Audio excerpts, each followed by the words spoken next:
Hi, I'm Molly, your weekly weather girl, here to tell you that there's a blizzard coming just in time for winter break. Not that kind of blizzard, a blizzard of books!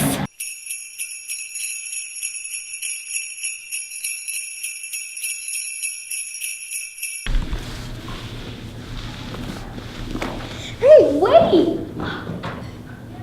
Books? Books? Free books? Hold on. That's not how you use the blizzard of books. These books are free, but not right now. You can drop off books up until winter break in the library. Then after winter break, when we come back during lunches, kids will be called up to pick out free books. So these books are free, they're just not available yet? Yeah.